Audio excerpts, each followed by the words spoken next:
दोस्तों 500 महत्वपूर्ण प्रश्नों के संग्रह का आज हम पार्ट 3 लाए हैं। पार्ट 1 और पार्ट 2 का डिस्कशन कर चुके हैं।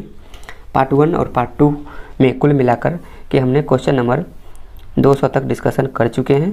आज की इस वीडियो में हम क्वेश्चन नंबर 201 से डिस्कशन करेंगे। यदि आप लोग पार्ट 1 और पार्ट 2 देखना चाहते हैं तो इस वीडियो के आई बटन पर क्लिक करके देख सकते हैं, या इस वीडियो के डिस्क्रिप्शन में भी जाके आप लोग पार्ट 1 और पार्ट 2 को देख सकते हैं। इन 500 महत्वपूर्ण प्रश्नों का संग्रह जो है ये भौतिक विज्ञान के रुक्मिणी प्रकाशन के बुक से हमने इसका संग्रह उपलब्ध कराए हैं। ये वीडियो आप लोगों के लिए काफ़ी महत्वपूर्ण है, क्योंकि इस बुक में जो भी प्रश्न उपलब्ध कराए गए हैं वो सारे प्रश्न प्रीवियस वर्षों में पूछे गए किसी न किसी एग्ज़ाम में हैं। अतः इस वीडियो का जितने भी प्रश्न हैं वो आने वाले विभिन्न एग्ज़ाम्स के लिए काफ़ी यूजफुल होने वाले हैं। दोस्तों इस वीडियो को अपने दोस्तों में ज़्यादा से ज़्यादा शेयर करें और उनको भी इस वीडियो को देखने के लिए प्रेरित करें। और पहली बार मेरे चैनल पे आए हैं तो प्लीज़ मेरे चैनल को आप सब्सक्राइब कर लें, बेल आइकन को भी प्रेस कर लें, ताकि जब भी हम कोई वीडियो अपलोड करूं तो उसका नोटिफिकेशन आपको मिल सके। और ये वीडियो आप लोगों को कैसा लगा प्लीज़ मुझे कमेंट बॉक्स में बताएं, और अच्छा लगा तो एक लाइक ज़रूर करें। तो चलिए आज की इस वीडियो की हम शुरुआत करते हैं क्वेश्चन नंबर 201 से। तो चलिए शुरू करते हैं। यदि किसी कण का रैखिक संवेग दोगुना कर दिया जाए तो इसकी गतिज ऊर्जा होगी। तो जब किसी कण का रैखिक संवेग दोगुना कर दिया जाता है तो उसका गतिज ऊर्जा चौगुनी हो जाएगी। तो इसका सही आंसर है ऑप्शन बी, चौगुनी हो जाएगी। अगला क्वेश्चन है, किसी गतिशील पिंड का वेग आधा करने से उसकी गतिज ऊर्जा हो जाती है। तो किसी गतिशील पिंड का वेग आधा करने से उसकी गतिज ऊर्जा 1/4 हो जाती है। तो इसका सही आंसर है ऑप्शन डी, 1/4 हो जाती है।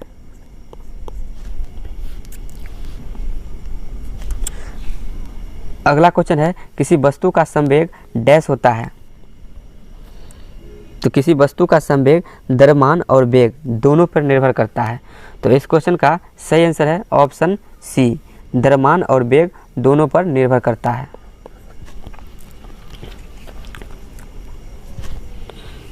अगला क्वेश्चन है, पहली बार में एक पेट्रोल इंजन को पहचान किया जा सकता है। तो पहली बार में ही एक पेट्रोल इंजन को पहचान किया जा सकता है उसके स्पार्क प्लग को देखकर। जब किसी इंजन में स्पार्क प्लग लगा हुआ है तो समझिए वह एक प्रकार के पेट्रोल इंजन है। तो इसका सही आंसर है ऑप्शन डी, स्पार्क प्लग के द्वारा। अगला क्वेश्चन है, यांत्रिक ऊर्जा को विद्युत ऊर्जा में परिवर्तित करते हैं। तो यांत्रिक ऊर्जा को विद्युत ऊर्जा में परिवर्तित करने वाली युक्ति है विद्युत जनरेटर। तो विद्युत जनरेटर के द्वारा यांत्रिक ऊर्जा को विद्युत ऊर्जा में परिवर्तित किया जा सकता है। तो इस क्वेश्चन का सही आंसर है ऑप्शन डी, विद्युत जनरेटर के द्वारा। अगला क्वेश्चन है, शुष्क सेल में जो ऊर्जा संग्रहित होती है वह होती है। तो किसी शुष्क सेल में जो ऊर्जा संग्रहित होती है वह एक प्रकार की रासायनिक ऊर्जा होती है। तो इसका सही आंसर है ऑप्शन सी, रासायनिक ऊर्जा। अगला क्वेश्चन है, जब एक वस्तु का वेग दोगुना हो जाता है तो इसका डैश होता है। तो जब एक वस्तु का वेग दोगुना हो जाता है तो उसका संवेग भी दोगुना ही हो जाता है। तो इसका सही आंसर है ऑप्शन बी, संवेग दोगुना हो जाता है।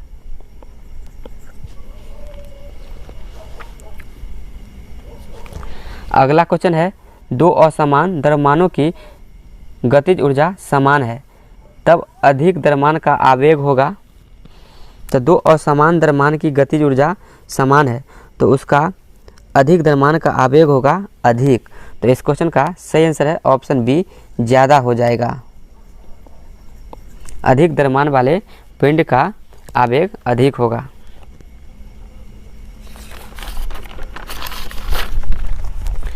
अगला क्वेश्चन है, जब कोई वस्तु एक वक्र से अनुअचर गति से चलती है तो जब कोई वस्तु एक वृत्त के अनुअचर गति से चलती है तो उस पर कोई भी कार्य नहीं हो रहा होता है।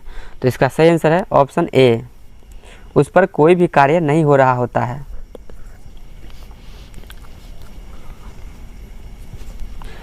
अगला क्वेश्चन है 1 किलोग्राम राशि का वजन है। तो 1 किलोग्राम राशि का वजन 9.8 न्यूटन होता है। तो इस क्वेश्चन का सही आंसर है ऑप्शन सी, 1 किलोग्राम राशि का वजन 9.8 न्यूटन होता है। अगला क्वेश्चन है 1 जूल बराबर होता है। तो 1 जूल बराबर होता है 10 पे पावर 7 अर्ग, 10 टू दी पावर 7 अर्ग। तो इस क्वेश्चन का सही आंसर है option C, 10 to the power 7 erg. अगला क्वेश्चन है जब हम रबर के गद्दे वाली सीट पर बैठते हैं अथवा जब गद्दे पर लेटते हैं तो उसका आकार परिवर्तित हो जाता है, ऐसे पदार्थ में पाई जाती है। तो ऐसे पदार्थ में पाई जाती है स्थितिज ऊर्जा। तो इसका सही आंसर है ऑप्शन बी, स्थितिज ऊर्जा।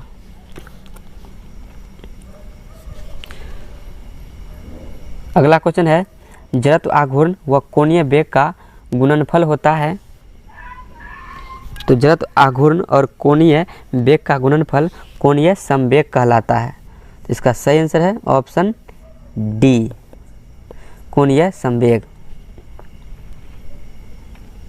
नेक्स्ट क्वेश्चन है रेल पथ में फीस प्लेट का काम है। तो रेल पथ में फीस प्लेट का काम होता है दोनों पटरियों को जोड़कर रखना। तो सही आंसर है ऑप्शन ए, दोनों पटरियों को जोड़कर रखना।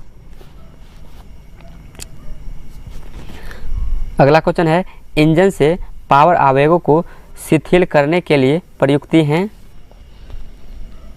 तो इंजन से पावर आवेगों को शिथिल करने की प्रयुक्ति हैं गियर बॉक्स। तो सही आंसर है ऑप्शन बी, गियर बॉक्स। आगे चलते हैं और ये रहा अगला क्वेश्चन, निम्न में से किस में नॉट का उपयोग किया जाता है। तो नॉट का उपयोग गति के लिए किया जाता है। तो सही आंसर है ऑप्शन सी। आगे चलते हैं और ये रहा अगला क्वेश्चन, बादलों की दिशा एवं गति को मापने वाला यंत्र कहलाता है। तो बादलों की दिशा एवं गति को मापने वाला यंत्र नोफोस्कोप कहलाता है। तो इसका सही आंसर है ऑप्शन सी, नोफोस्कोप। आगे चलते हैं और ये रहा अगला क्वेश्चन, अल्टीमीटर से क्या नापते हैं। तो अल्टीमीटर की सहायता से भूतल से ऊंचाई मापा जाता है। अल्टीमीटर की सहायता से भूतल से ऊपर की ऊंचाई मापा जाता है। तो सही आंसर है ऑप्शन बी, भूतल से ऊंचाई नापा जाता है अल्टीमीटर की सहायता से। चलिए आगे चलते हैं और ये रहा अगला क्वेश्चन, एक लिफ्ट में किसी व्यक्ति का प्रत्यक्ष भार वास्तविक भार से कम होता है जब लिफ्ट जा रही होती है। तो एक लिफ्ट में किसी व्यक्ति का प्रत्यक्ष भार वास्तविक भार से कम होता है जब लिफ्ट जा रही होती है त्वरण के साथ नीचे। तो सही आंसर है ऑप्शन बी, त्वरण के साथ नीचे। आगे चलते हैं और ये रहा अगला क्वेश्चन, किसी पिंड का वजन डैश होता है। तो किसी पिंड का वजन ध्रुवों पर अधिकतम होता है। तो इसका सही आंसर है ऑप्शन बी, ध्रुवों पर अधिकतम होता है। अगला क्वेश्चन है चंद्रमा पर वायुमंडल नहीं पाए जाने का कारण है। तो चंद्रमा पर वायुमंडल नहीं पाए जाने का कारण है गुरुत्वाकर्षण बल की अधिक क्षमता, अर्थात चंद्रमा के ऊपर गुरुत्वाकर्षण बल बहुत ज़्यादा कम है, इसीलिए वहाँ पे वायुमंडल नहीं पाया जाता है। तो इसका सही आंसर है ऑप्शन ए, गुरुत्वाकर्षण बल की अधिक क्षमता। अगला क्वेश्चन है मुक्त अवस्था में गिरते हुए एक पिंड द्वारा तय की गई दूरी समानुपाती होती है। तो मुक्त अवस्था में गिरते हुए एक पिंड द्वारा तय की गई दूरी समानुपाती होती है गिरने के समय के वर्ग के समानुपाती होता है। तो सही आंसर है ऑप्शन सी, गिरने के वर्ग के समय के वर्ग के समानुपाती होता है, ऑप्शन सी राइट आंसर। आगे चलते हैं और ये रहा अगला क्वेश्चन, एक ट्रक तथा एक कार समान गति ऊर्जा से चल रही है, उन्हें रोकने के लिए अगर समान बल प्रयुक्त किया जाता है तो एक ट्रक और एक कार समान गतिज ऊर्जा के साथ गतिशील है, तो उन्हें रोकने के लिए अगर समान बल प्रयुक्त किया जाता है तो दोनों ही ठहरने के पूर्व एक समान दूरी तय करेंगे, उसके बाद ही दोनों ठहर पाएंगे। तो इसका सही आंसर है ऑप्शन सी, दोनों ही ठहरने के पूर्व एक समान दूरी तय करेंगे। Option C right answer. आगे चलते हैं और ये रहा अगला क्वेश्चन। भौतिक तुला कार्य करता है, तो भौतिक तुला कार्य करता है समानांतर बल के नियम पर। तो इसका सही आंसर है ऑप्शन डी, समानांतर बल के नियम पर। आगे चलते हैं और ये रहा अगला क्वेश्चन। प्रकाश की चाल को सर्वप्रथम मापने वाले वैज्ञानिक थे। तो प्रकाश की चाल को सर्वप्रथम रोमर के द्वारा नापा गया था। तो इस क्वेश्चन का सही आंसर है ऑप्शन ए, रोमर। अगला क्वेश्चन है लाइट ईयर किसकी मापक इकाई है। तो लाइट ईयर दूरी की मापक इकाई है। तो इसका सही आंसर है ऑप्शन सी, दूरी का मापक यूनिट है लाइट ईयर। आगे चलते हैं और ये रहा अगला क्वेश्चन। वैज्ञानिक जिसने सर्वप्रथम यह खोजा कि पृथ्वी सूर्य के चतुर्दिक घूमती है।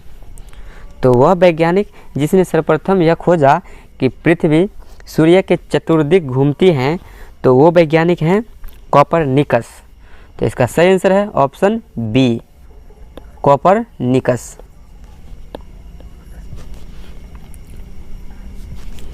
अगला क्वेश्चन है एक बार बराबर होता है। तो एक बार का मान होता है 10 पे पावर 5 पास्कल। तो इसका सही आंसर है option C, 10 to the power 5 pascal. एक बार equal to 10 to the power 5 pascal होता है। अगला क्वेश्चन है सरक लोलक का आवर्तकाल दोगुना हो जाएगा यदि। तो सरल लोलक का आवर्तकाल दोगुना करने के लिए उसकी लंबाई को 4 गुनी की जाएगी। तो इसका सही आंसर है ऑप्शन सी, लंबाई 4 गुनी कर दी जाए तब उसका आवर्तकाल दोगुना हो जाएगा। इसका सही आंसर है ऑप्शन सी, लंबाई 4 गुनी कर दी जाए तब सरल लोलक का आवर्तकाल दोगुना होगा। अगला क्वेश्चन है भारत द्वारा प्रक्षेपित प्रथम उपग्रह हैं। तो भारत के द्वारा प्रक्षेपित प्रथम उपग्रह हैं आर्यभट्ट। तो इसका सही आंसर है option C, Aryabhata. Next question है किसी कक्ष से अलग उपग्रहों का छोटा हिस्सा अलग होता है तो जब किसी कक्ष से उपग्रहों का छोटा सा हिस्सा अलग होता है तो अंतरिक्ष में वह घूमता ही रहेगा, क्योंकि अंतरिक्ष में कोई गुरुत्वाकर्षण नहीं होता है, जिसके कारण वह उपग्रह का कोई छोटा हिस्सा जो होता है वह कोई स्थान नहीं प्राप्त कर पाता है और वह अंतरिक्ष में मुक्त रूप से घूमते रहता है। तो इसका सही आंसर है ऑप्शन सी, अंतरिक्ष में घूमता रहेगा। नेक्स्ट क्वेश्चन है यदि किसी चल वस्तु पर लगने वाला सभी बलों का योग 0 हो तो यह वस्तु, तो जब किसी चल वस्तु पर लगने वाले सभी बलों का योग 0 हो तो वह वस्तु सतत वेग से चलती रहेगी। तो इसका सही आंसर है ऑप्शन डी, सतत वेग से चलती रहेगी। अगला क्वेश्चन है किसी प्रणाली में कणों का भार केंद्रित होने वाले बिंदु को कहते हैं। तो किसी प्रणाली में कणों का भार केंद्रित होने वाले बिंदु को गुरुत्वाकर्षण केंद्र कहा जाता है। तो इस क्वेश्चन का सही आंसर है ऑप्शन डी, गुरुत्वाकर्षण का केंद्र। अगला क्वेश्चन है पृथ्वी के पृष्ठ से पलायन वेग का मान लगभग कितना होता है। तो पलायन वेग का मान 11.2 किलोमीटर प्रति सेकंड होता है। तो इसका सही आंसर है ऑप्शन डी, 11.2 किलोमीटर प्रति सेकंड। आगे चलते हैं और ये रहा अगला क्वेश्चन, निम्नलिखित में से कौन सी कोणीय वेग की सही इकाई है। तो कोणीय वेग की सही इकाई है इनमें से रेडियन प्रति सेकेंड। तो इसका सही आंसर है ऑप्शन डी, रेडियन प्रति सेकेंड कोणीय वेग की सही इकाई है। चलिए आगे चलते हैं और ये रहा अगला क्वेश्चन, किसी पिंड के वेग समय का ग्राफ सरल रेखा में आता है तथा मूल बिंदु से गुजरते हुए एक्स अक्ष को छूता है तो पिंड गतिशील है। तो इसका सही आंसर है ऑप्शन ए, तो वह पिंड समान त्वरण के साथ गतिशील है।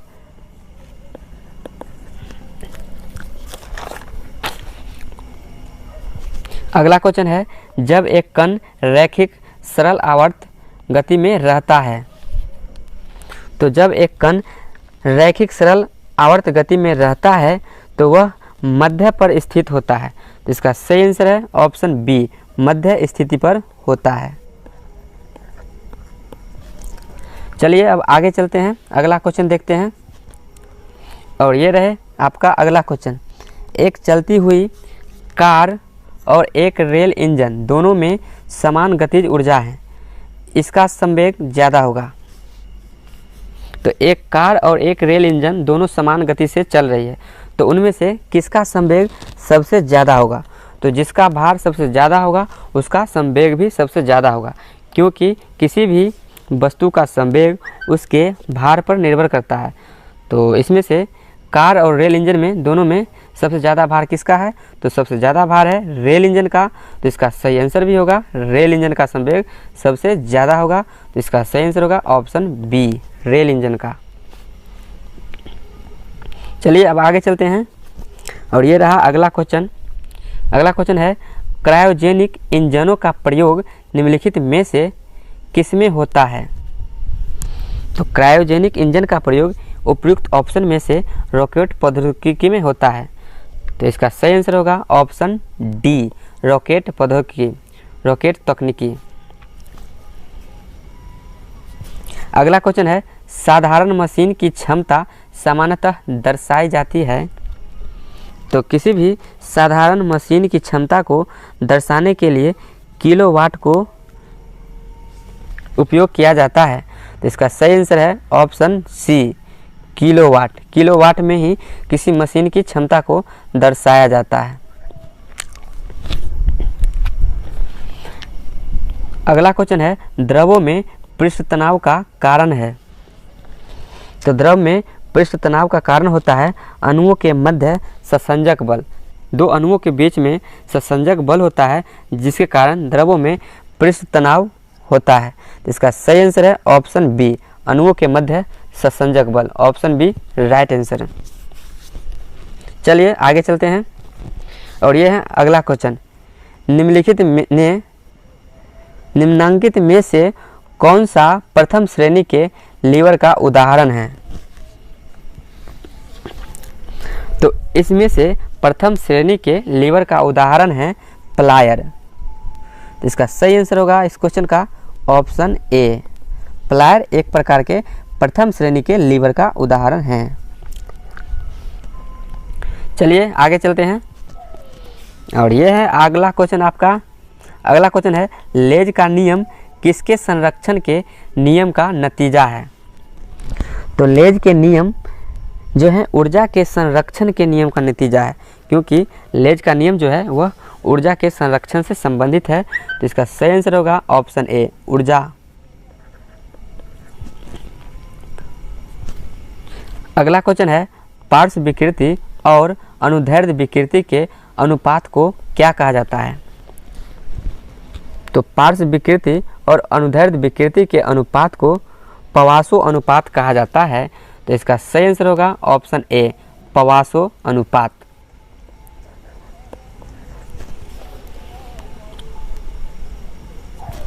अगला क्वेश्चन है, एक गेंद को क्षैतिज से किस कोण पर फेंके कि वह अधिकतम क्षैतिज दूरी तय कर सके।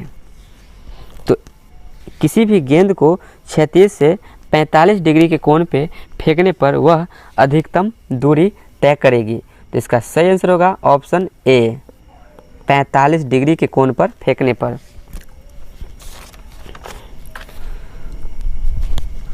अगला क्वेश्चन है, निम्नांकित में से किस जगह g का मान सर्वाधिक होता है?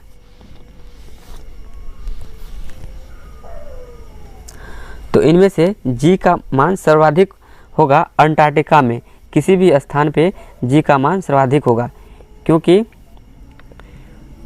क्योंकि अंटार्कटिका क्षेत्र जो है ध्रुव पर स्थित है। इसका सही आंसर होगा ऑप्शन डी, अंटार्कटिका में किसी स्थान पर। अगला क्वेश्चन है, स्वचालित वाहनों में प्रयुक्त द्रव चालित ब्रेक किसका सीधा प्रयोग है? तो द्रव चालित ब्रेक यानी कि हाइड्रोलिक ब्रेक सीधा प्रयोग है पास्कल के नियम पर। तो पास्कल के नियम पर ही यह हाइड्रोलिक ब्रेक कार्य करता है। तो इसका सही आंसर होगा ऑप्शन बी, पास्कल नियम। अगला क्वेश्चन है, यदि चंद्रमा पर बम विस्फोट हो तो उसकी आवाज़ पृथ्वी पर कितने समय बाद सुनाई देगी? तो यदि चंद्रमा पर कोई बम विस्फोट हो तो उसकी आवाज़ पृथ्वी पर सुनाई ही नहीं देगी, क्योंकि वहाँ पे कोई वातावरण नहीं है, कोई वायुमंडल नहीं है, कोई गुरुत्वाकर्षण नहीं है, अतः वहाँ का आवाज़ पृथ्वी तक पहुँच ही नहीं पाएगी, तो वो सुनाई नहीं देगी। तो इसका सही आंसर होगा ऑप्शन डी, नहीं सुनाई देगी।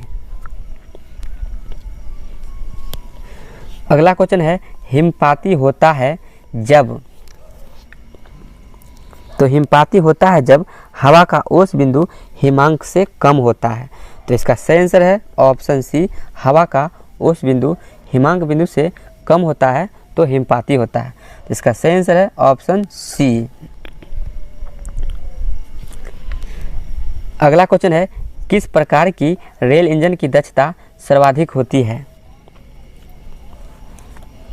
तो सर्वाधिक दक्षता वाली रेल इंजन विद्युत इंजन होती है। तो इसका सही आंसर है ऑप्शन सी, विद्युत इंजन। अगला क्वेश्चन है, बहुत छोटे समय को मापने के लिए किस घड़ी का प्रयोग किया जाता है? तो बहुत छोटे समय को मापने के लिए आणविक घड़ी का प्रयोग किया जाता है। तो इसका सही आंसर होगा ऑप्शन बी, आणविक घड़ी। आणविक घड़ी की सहायता से समय के सूक्ष्म से सूक्ष्म मात्रा को मापा जा सकता है। तो अगला क्वेश्चन है, घर के बिजली का बिल किसके आधार पर आता है? तो घर के बिजली का बिल वाट के हिसाब से आता है। तो इसका सही आंसर होगा ऑप्शन बी, वाट। अगला क्वेश्चन है, भारत का प्रथम उपग्रह आर्यभट्ट कब छोड़ा गया था? तो भारत का प्रथम उपग्रह आर्यभट्ट है, वह 19 अप्रैल 1975 को छोड़ा गया था। तो इसका सही आंसर है ऑप्शन सी। अगला क्वेश्चन है, यदि रबर की एक डोरी की लंबाई में वृद्धि दूनी कर दी जाए तो उसमें विकृति कितनी होगी? तो जब एक रबर की डोरी की लंबाई में वृद्धि 2 गुनी कर दी जाए तो उसकी विकृति भी 2 गुनी होगी। तो इसका सही आंसर है ऑप्शन बी, 2 गुनी। अगला क्वेश्चन है, चंद्रमा पर पहुंचने वाला प्रथम व्यक्ति था? तो चंद्रमा पे पहुंचने वाला प्रथम व्यक्ति था नील आर्मस्ट्रांग। तो इसका सही आंसर होगा ऑप्शन बी, नील आर्मस्ट्रांग। अगला क्वेश्चन है, धूप में उपयोग होने वाले छाते के रंग होने चाहिए? तो धूप में उपयोग होने वाले छाते का रंग कैसा होना चाहिए? तो धूप में उपयोग होने वाले छाते का रंग ऊपर सफ़ेद और नीचे की ओर काला होना चाहिए। तो इसका सही आंसर होगा ऑप्शन बी, ऊपर सफ़ेद और भीतर की ओर काला होना चाहिए। चलिए आगे चलते हैं, और ये रहा अगला क्वेश्चन, मैदान की अपेक्षा रेगिस्तान की रात अधिक ठंडी होती है क्योंकि वहाँ बालू जितनी जल्दी गर्म होती है उतनी ही जल्दी ठंडी भी हो जाती है। तो इसका सही आंसर होगा ऑप्शन बी, क्योंकि रेगिस्तान की रात अधिक ठंडी होने का कारण है, वहाँ पे बहुत ज़्यादा मात्रा में बालू पाया जाता है। अगला क्वेश्चन है, आजकल पेट्रोल में शीशा नहीं मिलाया जाता है, यह इसीलिए कि तो आजकल पेट्रोल में शीशा नहीं मिलाया जाता है, इसका कारण है शीशा रहित पेट्रोल प्रदूषण नहीं फैला पाता है। तो इसका सही आंसर है ऑप्शन बी, शीशा रहित पेट्रोल कम प्रदूषण फैलाता है या प्रदूषण नहीं फैलाता, 9 के बराबर फैलाता है। तो इसका सही आंसर है ऑप्शन बी। अगला क्वेश्चन है, माइक्रोस्कोप प्रयुक्त किया जाता है। तो माइक्रोस्कोप का प्रयोग किया जाता है सूक्ष्म वस्तुओं को देखने के लिए। तो इसका सही आंसर है ऑप्शन सी, सूक्ष्म वस्तुएं देखने के लिए। चलिए आगे चलते हैं।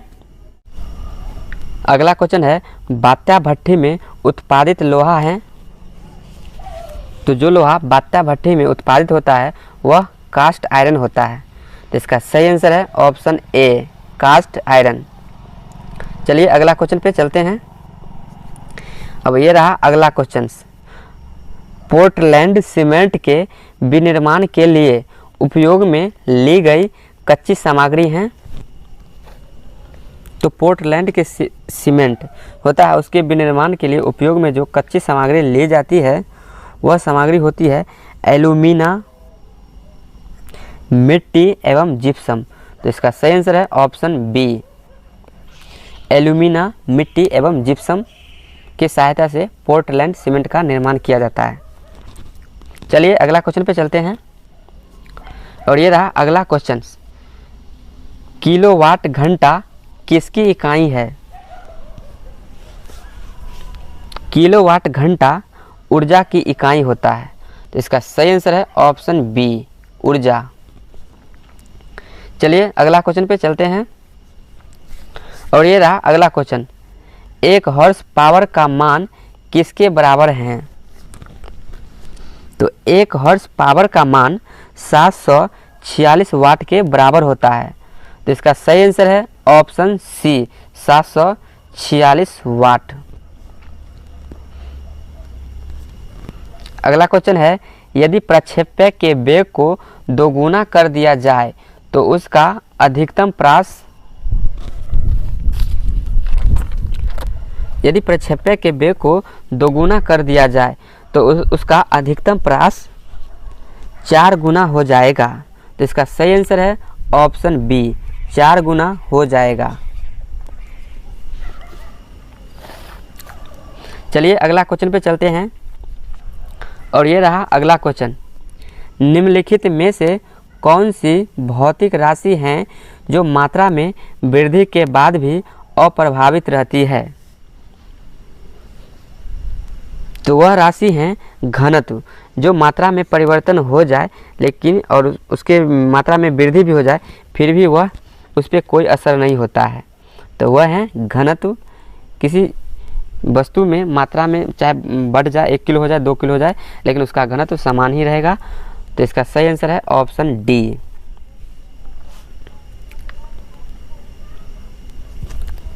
अगला क्वेश्चन है, एक पारसेक में कुल कितने प्रकाश वर्ष होते हैं। तो एक प्रकाश वर्ष में कुल 3.26 प्रकाश वर्ष होता है। तो इसका सही आंसर है ऑप्शन बी, 3.26 प्रकाश वर्ष। अगला क्वेश्चन है, निर्वात में यदि 3 वस्तुएं लोहा, कागज और पत्थर को गिराया जाए तो पृथ्वी पर कौन पहले आएगा। तो ये तीनों वस्तुएं एक साथ ही पृथ्वी पर आएंगे। तो इसका सही आंसर होगा ऑप्शन डी। अगला क्वेश्चन है, वायुमंडल की ओजोन परत हमें किससे बचाती है। तो वायुमंडल की ओजोन परत हमें अल्ट्रावायलेट किरणें से रक्षा करती है। तो इसका सही आंसर होगा ऑप्शन ए, अल्ट्रावायलेट किरणें से वायुमंडल की ओजोन परत हमें बचाती है। चलिए अब हम अगला क्वेश्चन को देखते हैं। ये रहा अगला क्वेश्चन, निम्नलिखित में से कौन सी प्रक्रिया वृष्टि का रूप नहीं है? तो इनमें से जलप्रपात एक प्रकार की वृष्टि का रूप नहीं है, तो इसका सही आंसर होगा ऑप्शन डी, जलप्रपात। चलिए अगला क्वेश्चन पे चलते हैं और ये रहा अगला क्वेश्चन, अभिकेंद्र बल सदैव कार्य करता है। तो अभिकेंद्र बल सदैव केंद्र की त्रिज्या के अनुदिश ही कार्य करता है, तो इसका सही आंसर होगा ऑप्शन ए, केंद्र की ओर त्रिज्या के अनुदिश कार्य करता है अभिकेंद्रीय बल। सही आंसर होगा ऑप्शन ए। चलिए अगला क्वेश्चन पे चलते हैं। ये रहा अगला क्वेश्चन, पृथ्वी के भ्रमण की गति है। तो पृथ्वी अपने अक्ष पे जो घूमती है वह गति कितनी है? तो पृथ्वी अपने अक्ष पर 28 किलोमीटर प्रति मिनट के दर से घूमती है, तो इसका सही आंसर है ऑप्शन ए, 28 किलोमीटर प्रति मिनट। चलिए अब अगला क्वेश्चन पे चलते हैं और ये है अगला क्वेश्चन, क्षैतिज वृत्त में नियत चाल से गतिशील वस्तुएं के लिए नियत होती है। तो क्षैतिज वृत्त में नियत चाल से गतिशील वस्तुएं के लिए उसकी गतिज ऊर्जा नियत होती है, तो इसका सही आंसर होगा ऑप्शन ए, गतिज ऊर्जा।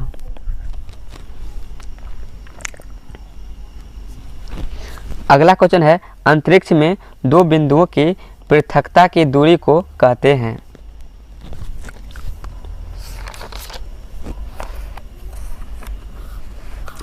तो अंतरिक्ष में दो बिंदुओं के पृथकता के बीच की दूरी को आयतन कहा जाता है, जिसका सही आंसर होगा ऑप्शन ए, आयतन। चलिए अगला क्वेश्चन पे चलते हैं। अब ये रहा अगला क्वेश्चन, उत्प्लावी बल निर्भर करता है। तो उत्प्लावी बल विस्थापित तरल के केवल घनत्व पर निर्भर करता है, तो इसका सही आंसर होगा ऑप्शन बी, विस्थापित तरल के केवल घनत्व पर ही उत्प्लावी बल निर्भर करता है। अगला क्वेश्चन है, प्रक्षेप्य का पथ होता है। तो प्रक्षेप्य का पथ एक प्रकार के परवलय प्रकार के होता है, तो इसका सही आंसर होगा ऑप्शन बी, परवलय। अगला क्वेश्चन है, हरे पत्तों वाला पौधा लाल प्रकाश में देखने पर कैसा दिखाई देगा? तो हरे पत्ते वाला पौधा लाल प्रकाश में देखने पर वह काला प्रतीत होगा, तो इसका सही आंसर है ऑप्शन डी, काला।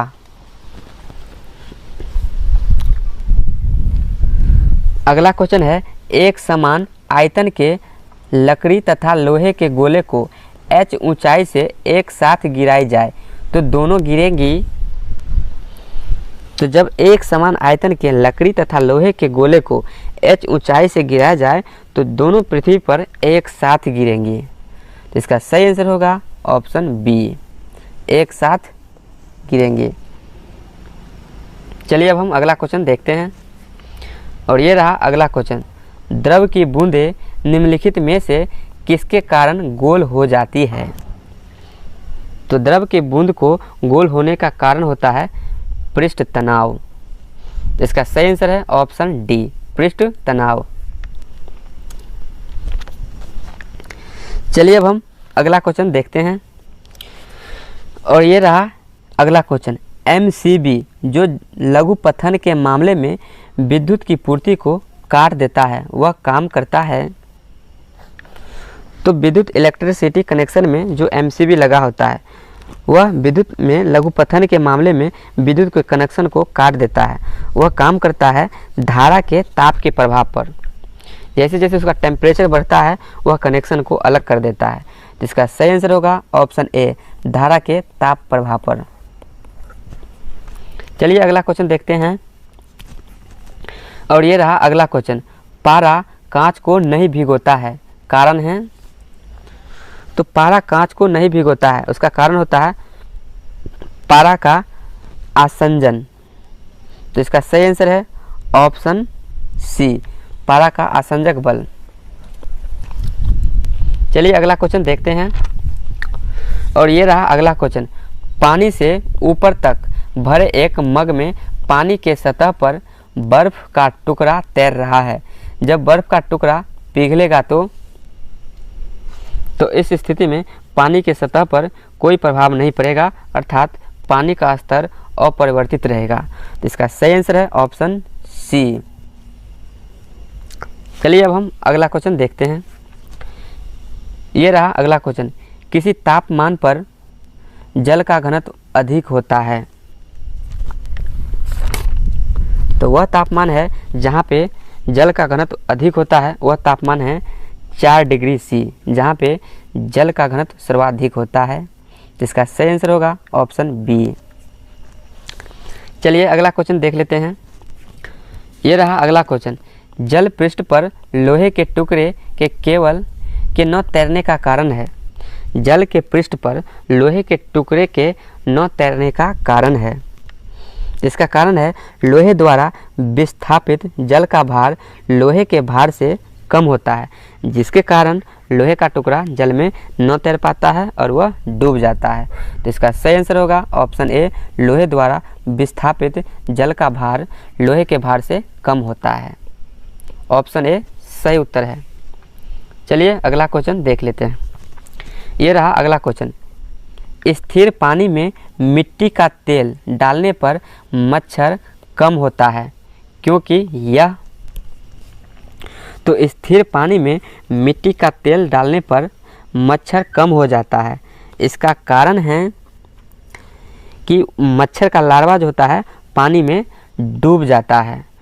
क्यों डूब जाता है? क्योंकि उसमें किरासन तेल डालने पर जल का पृष्ठ तनाव कम हो जाता है, जिसके कारण पानी में मच्छर का लार्वा टिक नहीं पाता है और वो डूब जाता है और वह मर जाता है।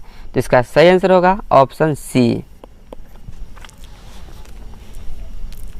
चलिए अगला क्वेश्चन देख लेते हैं। ये रहा अगला क्वेश्चन। लॉ ऑफ फ्लोटिंग सिद्धांत की खोज किसने की थी? तो लॉ ऑफ फ्लोटिंग सिद्धांत की खोज की थी आर्किमिडीज ने। तो इसका सही आंसर होगा ऑप्शन डी, आर्किमिडीज। चलिए अगला क्वेश्चन देख लेते हैं। और ये रहा अगला क्वेश्चन। अगर किसी झील के तल से ऊपर आते बुलबुले के आयतन में वृद्धि होती है तो उस बुलबुले पर लगने वाला दाब डैश होगा। तो जब कोई झील के तल से ऊपर की ओर आते हुए बुलबुले के आयतन में वृद्धि होती है तो उस बुलबुले पर लगने वाला दाब कम होगा। तो इसका सही आंसर होगा ऑप्शन ए, कम होगा। अगला क्वेश्चन है। मछलियाँ जमे पानी की झील में जीवित रह सकती है, क्योंकि तो मछलियाँ जो है जमे पानी की झील में भी जीवित रहती है। इसका कारण है झील की तली का पानी जम नहीं पाता है। झील के पानी जो होता है ऊपर से जमता है, जबकि नीचे से जम नहीं पाता है। इसीलिए पानी में मछलियाँ, झील के पानी के नीचे की तली में मछलियाँ जीवित रहती है। तो इसका सही आंसर है ऑप्शन सी, झील की तली का पानी जमता नहीं है। राइट आंसर ऑप्शन सी है। चलिए अगला क्वेश्चन देख लेते हैं। और ये रहा अगला क्वेश्चन। लैंप की बत्ती में तेल चढ़ता है क्योंकि तो एक लैंप की बत्ती में तेल ऊपर की ओर चढ़ता है, वह क्रिया कहलाता है कैपिलरी के क्रिया। कैपिलरी की प्रक्रिया के कारण ही लैंप की बत्ती में तेल ऊपर की ओर चढ़ता है। तो इसका सही आंसर है ऑप्शन डी, कैपिलरी क्रिया के कारण। चलिए अब हम अगला क्वेश्चन पे चलते हैं। और ये रहा अगला क्वेश्चन। अपेक्षिक आर्द्रता मापने के लिए किस उपकरण का प्रयोग किया जाता है? तो अपेक्षिक आर्द्रता मापने के लिए हाइग्रोमीटर उपकरण का प्रयोग किया जाता है। तो इसका सही आंसर है ऑप्शन सी, हाइग्रोमीटर। ये रहा अगला क्वेश्चन। बर्फ के दो टुकड़े को आपस में दबाने पर टुकड़े आपस में चिपक जाते हैं। क्यों चिपक जाते हैं? तो बर्फ के दो टुकड़े को आपस में रगड़ने पर या घिसने पर दोनों चिपक जाते हैं। इसका कारण है कि दाब अधिक होने से बर्फ का गलनांक घट जाता है।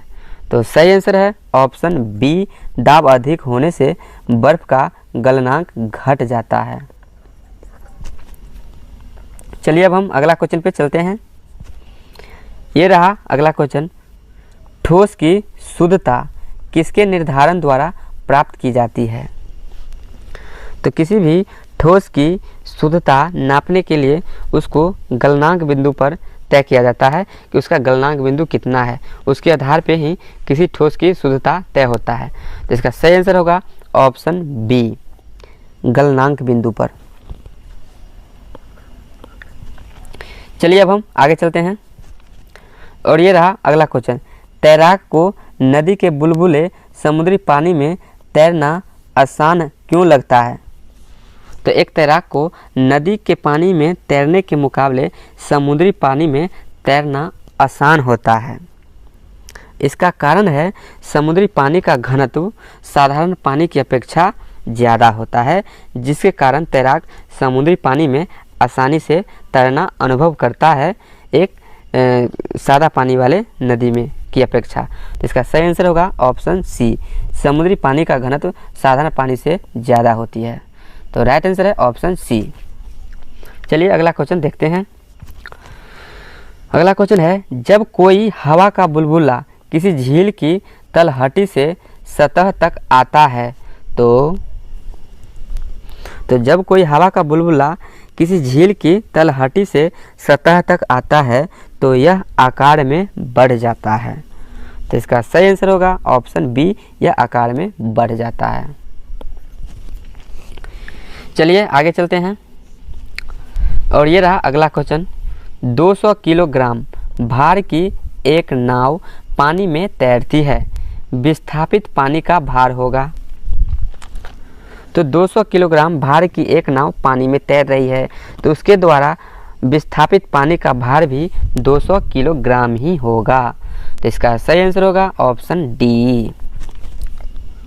चलिए आगे चलते हैं। जब एक घनीय बर्फखंड 10 छोटे छोटे घनों में छिन्न भिन्न हो जाता है तब उसका तल क्षेत्र, तो जब एक घन के आकार की बर्फ का खंड 10 छोटे छोटे घनों में छिन्न भिन्न हो जाता है यानी कि टूट फूट जाता है तब उसका तल क्षेत्र बढ़ जाता है। तो इसका सही आंसर होगा ऑप्शन सी, बढ़ा होगा। चलिए अगला क्वेश्चन देखते हैं और ये रहा अगला क्वेश्चन, जब बर्फ पिघलती है जब बर्फ पिघलती है तो उसका आयतन घटता है। तो इसका सही आंसर होगा ऑप्शन बी, आयतन घटता है। जब बर्फ पिघलती है तो उसका आयतन घटता है। तो इसका सही आंसर होगा ऑप्शन बी। ये रहा अगला क्वेश्चन, सीमांत घर्षण निर्भर करता है। तो सीमांत घर्षण जो होता है वह तल की प्रकृति और अभिलंब प्रतिक्रिया पर निर्भर करता है। तो इसका सही आंसर होगा ऑप्शन बी, तल की प्रकृति और अभिलंब प्रतिक्रिया पर निर्भर करता है सीमांत घर्षण। तो इसका सही आंसर होगा ऑप्शन बी। चलिए अब हम अगला क्वेश्चन देख लेते हैं और ये है अगला क्वेश्चन, दृढ़ता गुणांक का मात्रक है। तो दृढ़ता गुणांक का मात्रक न्यूटन प्रति मीटर स्क्वायर होता है।